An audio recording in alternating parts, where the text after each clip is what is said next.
Ang programang ito ay rated SPG. Striktong patnubay at gabay ng magulang ang kailangan. Maaaring may masiselang tema, lengguwahe, karahasan, sexual, horror o droga na hindi angkop sa mga bata.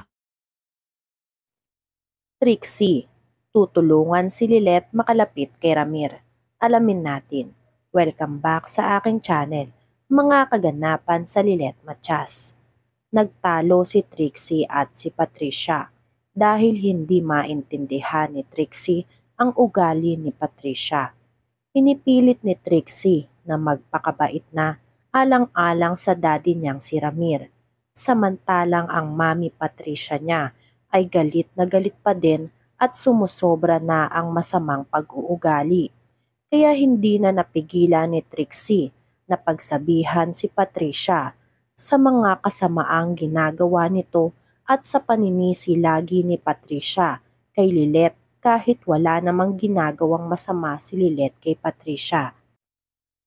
Hindi naman matanggap ni Patricia na sa kabila ng lahat ng ginawa ni Lilet kay Trixie ay napatawad na agad ni Trixie si Lilet kahit si Lilet ang dahilan kung bakit naging miserable ang buhay ni Trixie.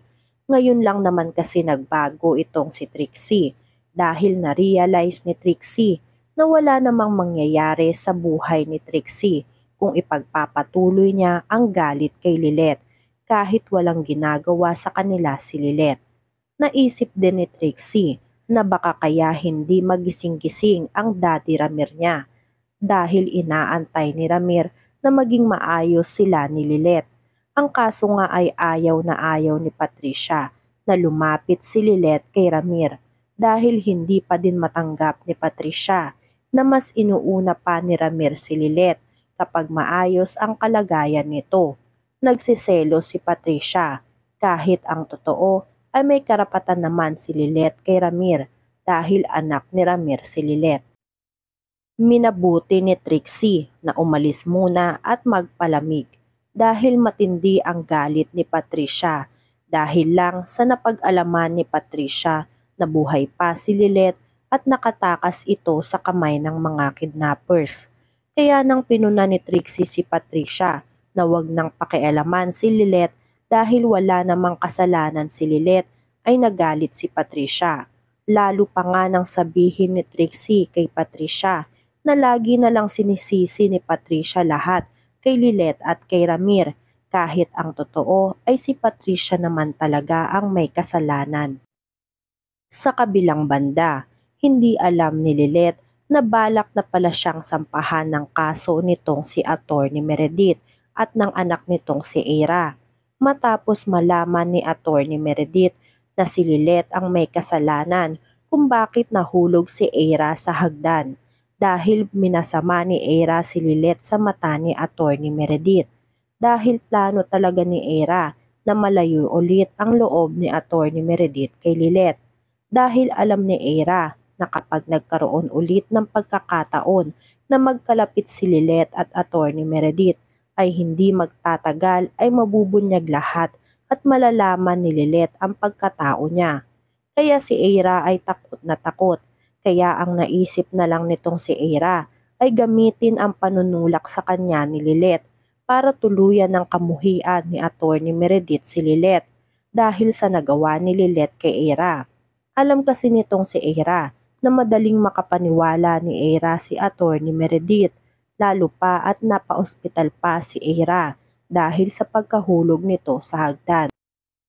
Ang kaso nga ay hindi na makakalakad si Eira kahit kailan, kaya lalong nadagdagan ang galit ni Eira kay Lilet. Ganun din si Attorney Meredith. Nagpasulsol si Meredith sa anak niyang si Eira at napaniwala ito kay Eira dahil ang alam ni Attorney Meredith ay hindi na magsisinungaling si Eira dahil malala na ang lagay nito ngayon, lalo at hindi na makakalakad si Eira. Kaya lalong naging kumbinsido si Attorney Meredith sa mga sinasabi nitong si Eira. Kaya ang pagiging close nila ni Lilet ay napalitan muli ng galit. Samantala, bago makauwi si Lilet sa bahay nila, dinalaw siya ng mag-asawang Ka Lorena at CRD. Napag-alaman ni Ka Lorena na sinisisi ni Eira si Lilet sa nangyari kay Eira. Kaya kinampihan ni Ka Lorena si Lilet. Sinabi ni Ka Lorena, malamang nagsisinungaling lang si Eira at natural na kampihan ni Meredith si Eira dahil anak ni Meredith si Eira. Kaya sinabi ni Lilet na totoo lahat ng sinabi ni Eira na si Lilet ang may kasalanan kung bakit nahulog si Eira sa hagdan. Hindi makapaniwala si Ka Lorena. Alam ni Ka Lorena na hindi sinasadya ni Lilet na itulak si Eira sa hagdan. Samantala, nakauwi na ng bahay si Lilet. Iniisip pa din ni Lilet lahat ng sinabi sa kanya ni Attorney Meredith bago pa sila makalabas ng ospital. Iniisip ni Lilet na sasampahan siya ng kaso dahil sa panunulak ni Lilet kay Eira. Ni hindi man lang nga kinuha ni Attorney Meredith ang side ni Lilet.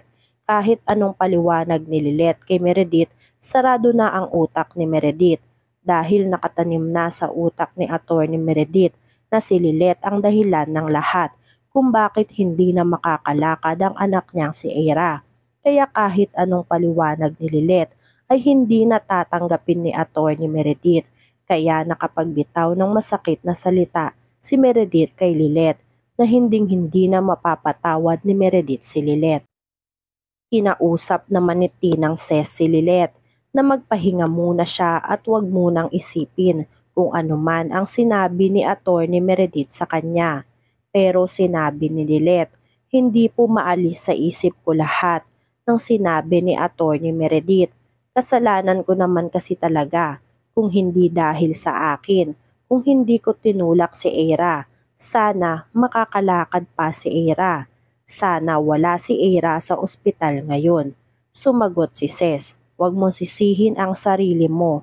Dapat si Eira ang sisihin dahil hindi siya malalagay sa peligro kung hindi lang naging makasarili ang Eira na yan. Alam mo bang hindi sinabi sa amin ni Eira kung saan kayo matatagpuan? Nagsarili lang si Eira. Nakita kasi namin si Eira na kasama si Patricia, kaya malakas ang kutob namin na may kinalaman si Patricia kung bakit nagsarili si Eira ng punta sa mga kidnappers. Napahamak tuloy si Eira dahil kay Patricia. Nagulat si Lilet sa sinabi ni Tinang Ses, kaya pala nandoon si Eira sa lugar dahil si Eira lang ang nagpunta doon para tubusin si Attorney Meredith at balak itong iwan si Lilet. Ayun ang pinakamalaking pagkakamali nitong si Eira, kaya naman nakarma ng malala itong si Eira. Ano kaya ang susunod na hakbang ni Eira? Para lang mapagtakpan at hindi malaman ang katotohanan. Yan nga ang mga kaganapan at mga dapat nating abangan dito sa Lilet Matias.